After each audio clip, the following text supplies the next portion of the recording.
magkaroon ng baby. Bata pa ako.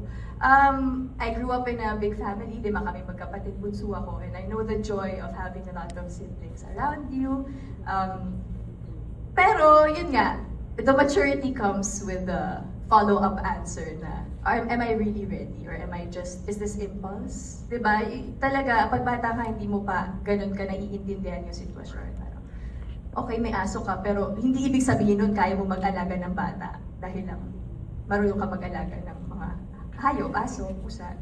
It's a totally different thing. And yun nga, above anything else, you want this child or this person to be a good person. Right. To grow up a good person. So, buti na lang, hindi pa ako nabuntis. Buti na lang kundi wala tayo dito ngayon.